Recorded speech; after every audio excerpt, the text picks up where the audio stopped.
Padre, gracias te damos aquí. ¿Estamos aquí? Te adoramos, te bendecimos, te exaltamos, te damos toda la gloria y toda la honra. Tú eres nuestro maestro por excelencia. Ayúdanos, Señor, en esta hora. Tú sabes que sin ti nada somos, separados de ti nada podemos hacer. Ilumínanos, Señor. Que entendamos que Cristo es la luz del mundo. Y por cuanto tenemos la luz adentro, tenemos que manifestarlo afuera para iluminar un mundo que está en tinieblas. Oro en esta hora en el nombre de Jesús para que tus hijos caminen a la luz de tu palabra, la cual es lámpara a nuestros pies y lumbrera nuestro camino. Y de esa manera, a través de este caminar, de este testimonio de vida, iluminemos a una generación que está perdida. En Cristo Jesús te lo pido, Señor. Amén y amén. ¿Cuántos están aquí? Ahora le pido a la pastora Miriam, que es mi asistente personal, que por favor me diga dónde me quedé. Eso es lo que me gusta de ella, que me aterriza rápido. Aleluya. Vamos para el libro de Romanos, capítulo 3, versículo 25. Ahí fue el último versículo que dimos. O sea, ¿vamos para el 26 o vamos para el 25? Vamos para el 26. ¿Nos quedamos en el 25? Ok, vamos a investigar. Romanos 3, 25. Ok, hablamos de... vamos a entrar en el 25, muy bien. La semana pasada hablamos de que el mundo había una necesidad como universal. La cual requería una respuesta universal también. Y nos quedamos trabajando eso, desglosamos esos versículos, trabajamos eso. Hablamos de cómo el mundo entero, su necesidad es que por cuanto todos hemos pecado y hemos sido destituidos de la gloria de Dios, necesita un Salvador. No hay forma de que una naturaleza caída e irredenta tenga acceso al cielo. Por lo tanto, ante la necesidad universal, la respuesta de Dios también fue universal. De tal manera amó Dios a quién? Que dio a su único, al unigénito, para que todo aquel que en él no se pierda, mas tenga una necesidad universal, tiene una respuesta universal. Bien, eso fue lo que estuvimos hablando la semana pasada. Ahora entramos del 25 en adelante, donde vamos a ver cómo la muerte de Jesús satisface el justo juicio de Dios. Hemos hablado varias veces de la muerte de Cristo, que fue expiatoria, fue redentiva, pero ahora vamos a hablar del tema de que es propiciatoria.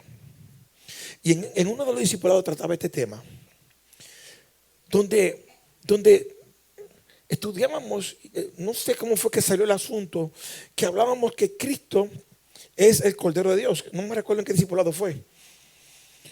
Uno de los primeros discipulados, de los primeros temas, sí. Y hablábamos de cómo en el Antiguo Testamento el requerimiento del Cordero, ¿cuál era?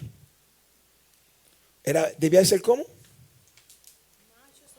Macho y sin, me gusta eso, cordero de un año, de oveja o de cabra. Escuchen esto.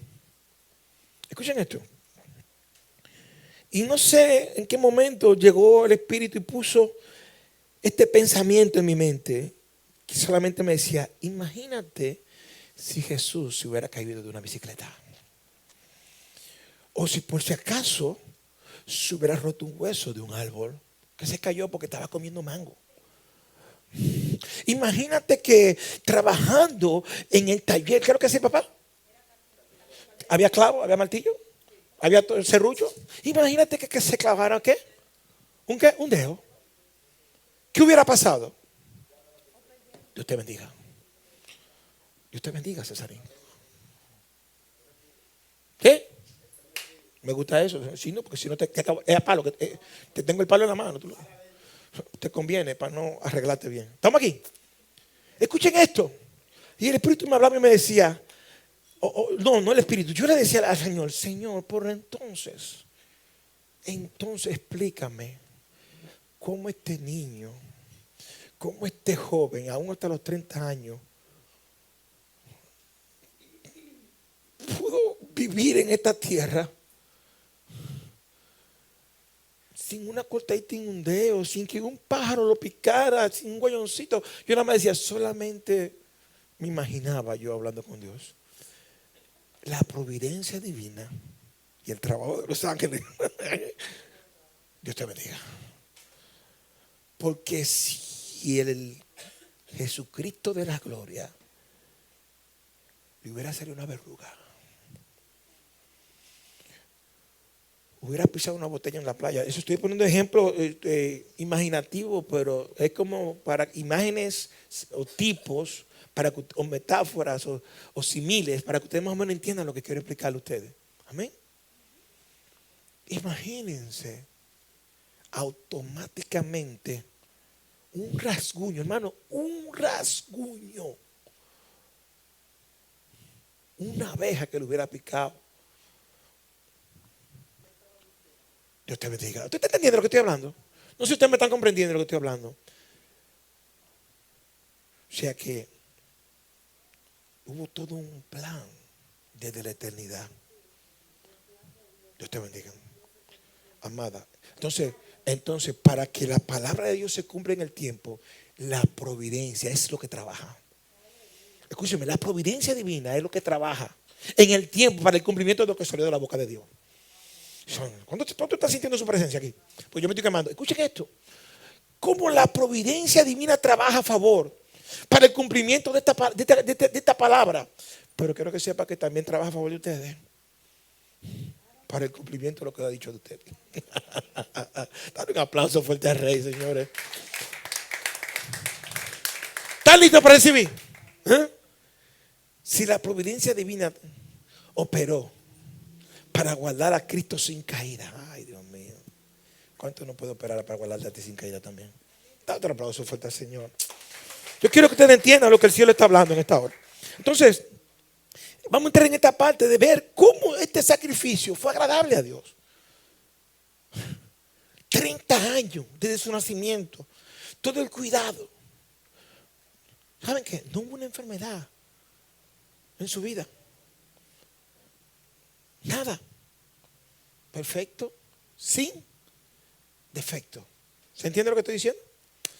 Vamos a leer del 25 al 26. Dice, a quien Dios puso como por medio de la fe en su, para manifestar su justicia, a causa de haber pasado por alto en su paciencia los pecados, con la mira de manifestar en este tiempo su, a fin de que Él sea el justo y el que justifica al que es de la fe de Jesús. Wow.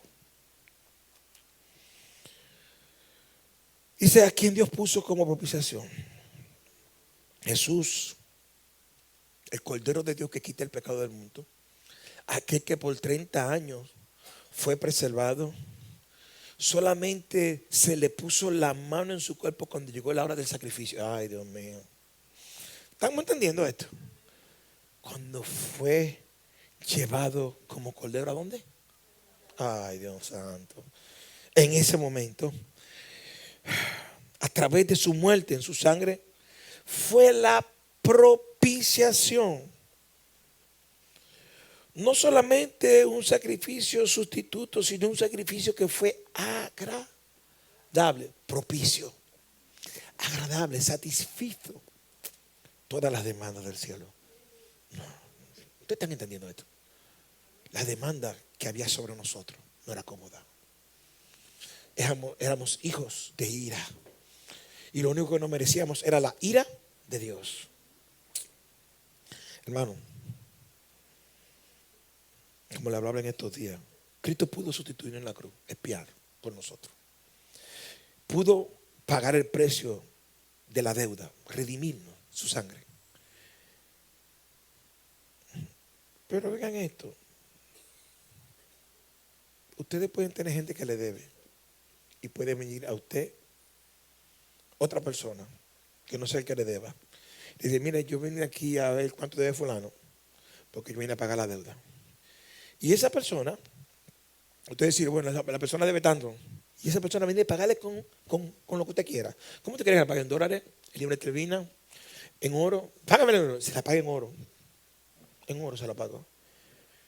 y usted no queda satisfecho. No sé si me están entendiendo. Yo quiero que usted entienda lo que estamos hablando en esta hora.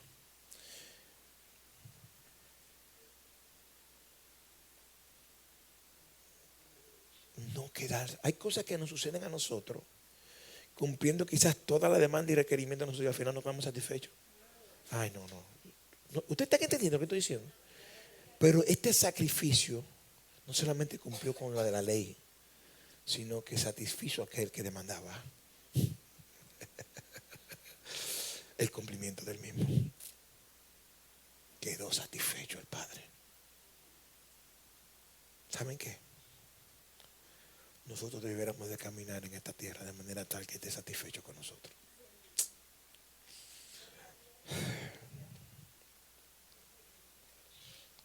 Quiero decirle a ustedes que desde que Cristo vino aquí a la tierra abrió los cielos. Y todo el que camina en Cristo camina bajo cielos abiertos. En otras palabras, todo aquel que es hijo amado, en el cual produce compra, camina bajo cielos abiertos. Debemos de producir complacencia al corazón del Padre. ¿Se entiende lo que estoy hablando? Debemos de producir complacencia. Y para tú complacer a otra persona, muchas veces tienes que negarte a ti mismo. Amén. Quizá una persona quiere algo y tú lo quieres también, pero por complacerla, ¿qué tú haces? Tú lo cedes, se lo das. ¿Se está entendiendo esto? Poniendo un ejemplo. Entonces, nosotros estamos llamados a caminar en esta tierra como Cristo caminó. Nosotros estamos llamados a vivir en esta tierra como Cristo vivió. Nosotros somos, si estamos en Cristo, nos hemos hecho uno con Él, nos hemos fundido con Él. Y somos los representantes de Él. Tenemos que caminar tal cual Él caminó. No es fácil, no te voy a decir que es fácil, pero no es imposible. Tenemos ayuda. Tenemos la ayuda del Espíritu Santo de Dios. Entonces, Él fue juzgado en nuestro lugar. Y el Padre pudo manifestar su justicia en el juicio en contra del pecado, mientras perdonaba a aquellos que merecían el juicio. Wow. Manifestó justicia sobre él. Toda la carga de la justicia de Dios vino sobre Cristo. Y yo le voy a decir a ustedes, lo que más le dolió no fueron los golpes. Lo que más le dolió no fueron los latigazos. Lo que más le dolió no fue el clavo en la cruz. Lo que más le dolió no fue la lanza. Lo que más le dolió a él fue que el santo que estaba dentro de él salió fuera de él y lo dejara solo. Lo que más le dolió a Jesús fue vivir el vacío existencial que experimentan las personas que no tienen a Cristo en su corazón. Y mientras le dieron, no gritó. Enmudeció, dice la palabra. No abrió su boca. Pero cuando el Padre salió de él, solamente se escuchó: Elí, Elí, lama sabactani. Padre mío, ¿por qué me has abandonado? ¿Qué significa? Siento a Dios fuerte en este lugar, Dios mío, ¿qué es esto? ¿Qué significa esto? Que no hay mayor peso de justicia de Dios en nuestra vida que ser destituido de su gloria, que ser desconectado de la gloria de Dios, el no tener su espíritu habitando dentro de nosotros, es que el santo salga afuera. En estos días me encontré con una persona al cual reservo el nombre por ética. Mejor no voy a hablar de ese tema. El hecho es que tenemos que entender, primero, valorar la estación que vivimos, valorar lo que se nos ha sido dado, señores. Hermano, yo hablaba, no sé en qué discipulado, decía: oiga, que la palabra dice que esto es el todo del hombre. En el Antiguo Testamento, Salomón dijo que era: teme jamás igual a su palabra. En el Nuevo Testamento Jesús dijo, busca el reino de los cielos y su justicia. Y después lo demás vendrá por añadidura. No te preocupes. Todo es vanidad de vanidades. Esto es lo importante. Teme a Jehová. Habla de respeto, de honra, de reverencia. Igual a su palabra. A nosotros se nos ha dado demasiado. A nosotros se nos ha dado mucho. Y muchas veces caminamos. ¿Están listos? Lo voy a soltar. ¿Están listos para recibir? Caminamos como Geisi aquí en la tierra. Donde el espíritu de familiaridad no nos pone a valorar lo que tenemos que valorar. Geisi fue un hombre que vivió al lado de uno, que fue el que más milagro hizo en el Antiguo Testamento. El que más proeza hizo. Y que más manifestación de poder también. ¿Me están entendiendo? Pero se acostumbró. Así hay gente que se acostumbra al altar, a la plataforma donde ministran. Hay gente que se acostumbra a la presencia de Dios. Hay gente que se acostumbra a la gloria, a la unción. El espíritu de familiaridad lo arropa. ¿Le pasa, sabe cómo a quién? Como Sansón. Sansón estaba acostumbrado. Y él dijo, y me voy a escapar de esta como le he hecho como. Hasta que lo que estaba dentro se le fue fuera. Tenemos que valorar lo que se nos ha dado. Nuestra familia tenemos que valorarla. Pensamos que porque la mujer se casó con nosotros, no me hagan hablar de esto, que no estoy en desafío familiar. Eso es lo domingo que viene, si Dios quiere. Bueno, no sé si porque creo que tenemos una visita. Pero el hecho es que pensamos que porque se casó la tenemos ya amarrada. Es una esclava, como pensaban, ¿no? Como le estuve explicando el domingo pasado, que así pensaban los judíos. La mujer era una esclava para ellos. Y la repudiaban cuando le diera la gana. Me quemaste el desayuno. Hay una más buena que tú te vas, carta, o a casar con aquella. El espíritu de familiaridad hace que nosotros no valoremos porque nos acostumbramos. Y no puede ser así. Hay que tener cuidado con eso. ¿Ustedes están entendiendo lo que estoy diciendo? ¿No me están entendiendo? ¿Se entiende o no se entiende? Hay que tener cuidado. Entonces,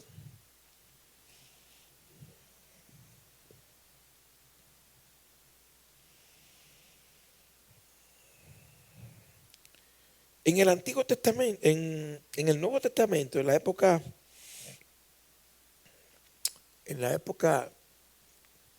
en que de los griegos, la palabra propiciación era muy usada por ellos. Pues identificaba un acto de apaciguar a los dioses por medio de un sacrificio. En otras palabras, el sacrificio era ofrecido para la compra de la ira de los dioses. La NBI lo traduce con otro nombre. Pero la Septuaginta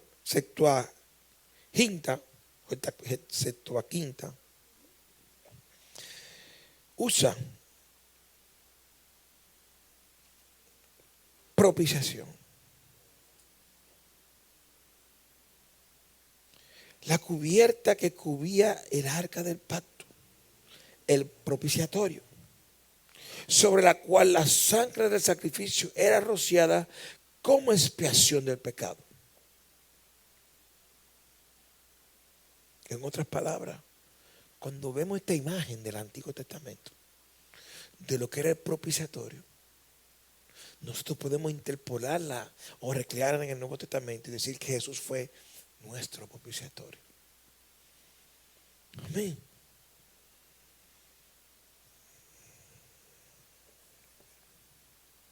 Dice, quien Dios puso como propiciación.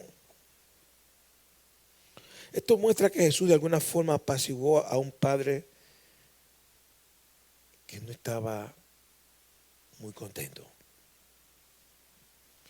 lo apaciguó de manera tal que lo llevó a la posición de poder contener la manifestación de su ira, que era lo que realmente todos merecíamos. Este sacrificio contuvo la ira de Dios. En su lugar fue Dios el Padre quien inició también el proceso de propiciación.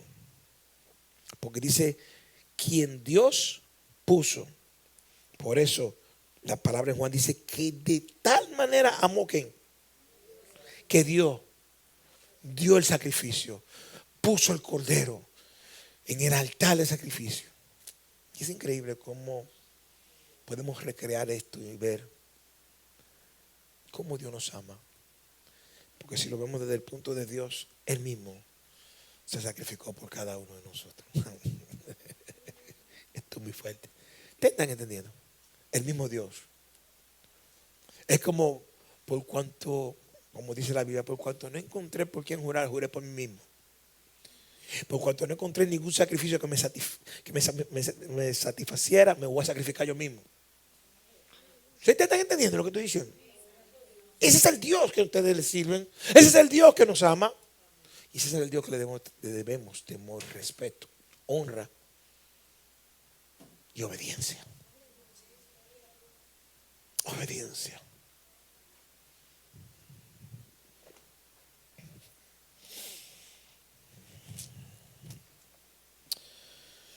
Dice la palabra de Dios que era en su paciencia pasando por alto los pecados de aquellos santos. Los pecados pasados habla de aquellos santos del Antiguo Testamento. Aquellos que tenían la mirada en aquel que se había prometido, pero que no sabían cuándo iban a venir. Ellos lo conocían. El misterio se le había anunciado, pero no se le había revelado. Hello, ¿estamos aquí? Y ellos inquirían, buscaban todo. ¿Por dónde venía? ¿Cuándo venía? Oye, ¿quiénes sabían?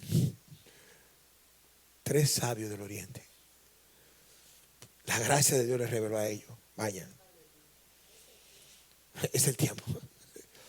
¿Sabe Dios cuántos años duraron estudiando las estrellas? Tratando de descifrar una profecía. Una palabra que se había dado a través de los tiempos. Y no habían visto el tiempo del cumplimiento. Pero a estos 3, que nadie conocía, ni siquiera pertenecía a la nación escogida, Dios le pudo revelarle a ellos. Ese es el Dios que usted y yo le servimos. Aquel que no nos pide permiso para tomar su decisión. No tiene que tomarnos consejos de parte de nosotros. Ni nosotros tenemos que aconsejarlo a Él tampoco. Somos tremendos aconsejando a Dios. Dios, tú deberías hacer esto. Dígame a mí. Ese es el Dios que nosotros servimos. Él, habiendo pasado por alto esos pecados, ¿por qué? Porque en Cristo fueron todos pagados. Todos aquellos santos del Antiguo Testamento que habían puesto la mirada en una palabra que Dios había dado, habían puesto su fe, quizás murieron esperando la manifestación, el cumplimiento. Quizás algunos pudieron ver de lejos por la fe.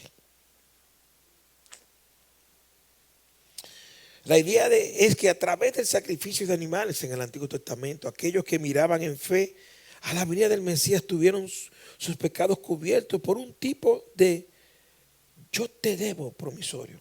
Esa cubierta temporal fue redimida a través de un pago total en la cruz de Calvario.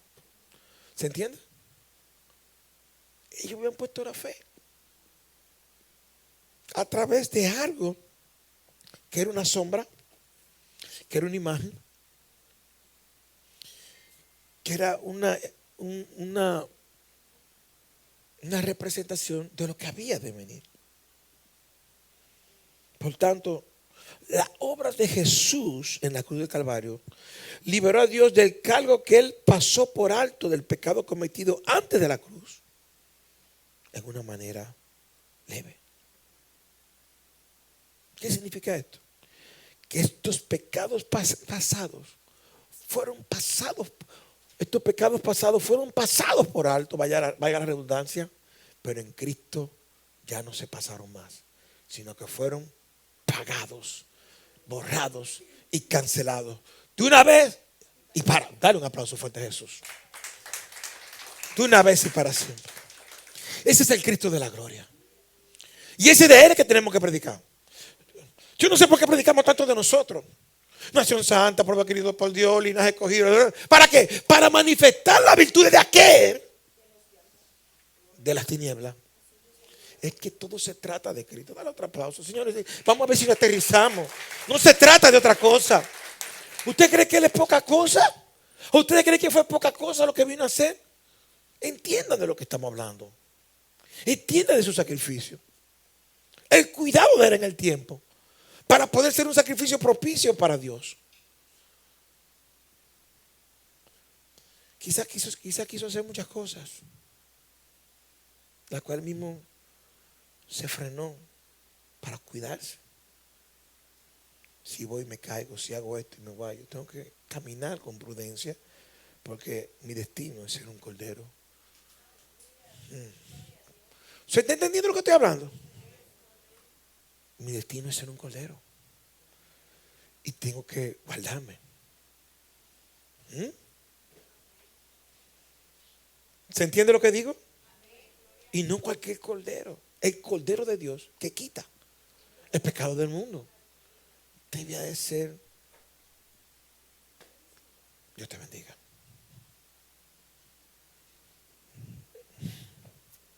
En medio de esto, seguimos estudiando y leyendo la palabra.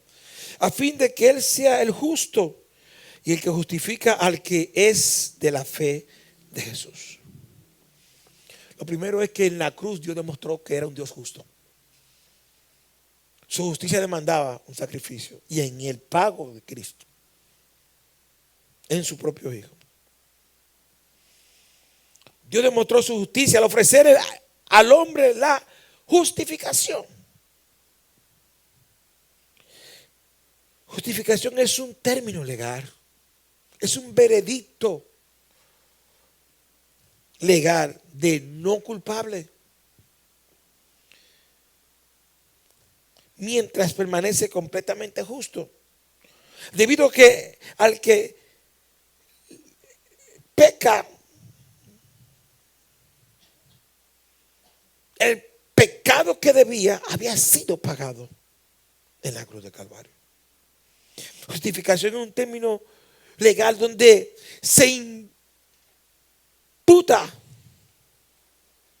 la justicia de aquel que murió por cada uno de nosotros y nos vuelve justo no por nuestras obras, sino por las obras del que dio su vida por nosotros en la cruz.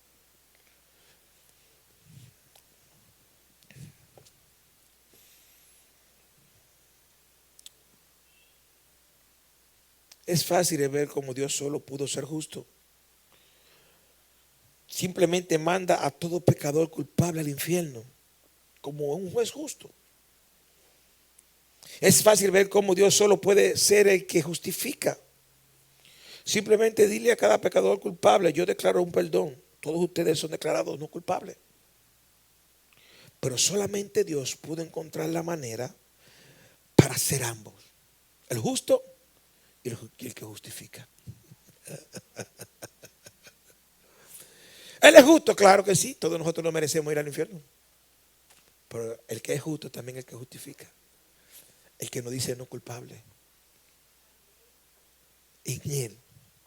Solamente en Él. Pues Él es el que justifica al que es de la fe de Jesús. Justificado pues por la fe, tenemos paz para con Dios en Cristo Jesús, Señor nuestro. Él es el juez justo y el que justifica también. Solamente Dios puede hacer eso. ¿Se entiende lo que estoy hablando? Como buen justo, estamos condenados. Como el que justifica, por la fe en Cristo somos justificados. ¿Se entiende?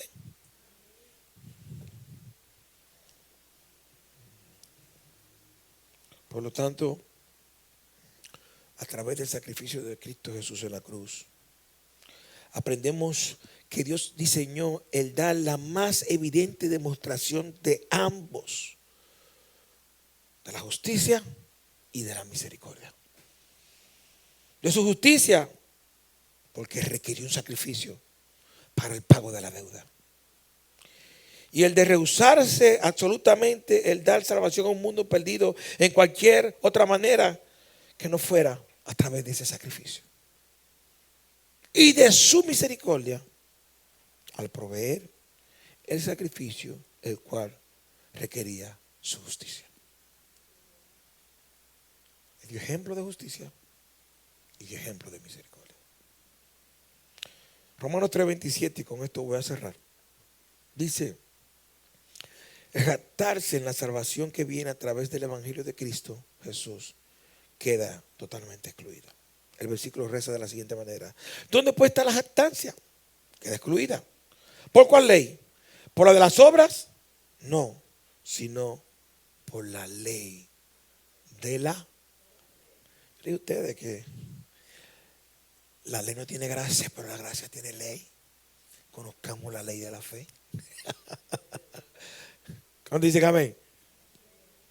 Dice: ¿dónde puede estar la jactancia? No debiera de estar en ninguna parte, debido a que somos justificados gratuitamente por su pura gracia. Somos justificados a través de la fe en Cristo Jesús. No hay lugar para una autocomplacencia, no hay lugar para un autocrédito, no hay lugar, no, porque yo hice esto, es por esto, no, porque yo, no hay lugar. La salvación no es por obra, para que nadie se gloríe. Es por pura gracia. Es un regalo de Dios. ¿Por cuál ley? La jactancia y el orgullo no están excluidos, debido a que hay un pasaje específico en la ley en contra de ello. En lugar de eso, el orgullo es excluido debido a que es completamente incompatible con la salvación, que es gratuitamente nuestra a través de la fe en Cristo Jesús, Señor nuestro. No podemos estar orgullosos porque somos salvos. Más bien lo que debemos estar agradecidos por este regalo. Deberíamos tener corazones agradecidos, rendidos a los pies del Señor. Amén. No hay lugar para la jactancia. No. La jactancia está excluida por la ley de la fe. No hay lugar. Esto, por supuesto, es porque la naturaleza del hombre odia el ser justificado gratuitamente por su gracia. El hombre le encanta hacer algo para merecer algo. Él le gusta sentirse merecedor. El hombre le encanta decir: yo me lo gané, yo me lo merezco, págame lo que me deben, dame lo mío. El hombre le encanta eso, por causa de la naturaleza caída que tenemos. Amén. Realmente se rehúsa a reconocer sus méritos imaginarios y no da lugar para su orgullo. No, el hombre tiene que entender que esto no es por obra, es por pura gracia. Amén. Por pura gracia. No es por obra para que nadie se gloríe. Es por pura gracia. Vamos a dejarlo hasta ahí. Padre, gracias te damos aquí. ¿Estamos aquí?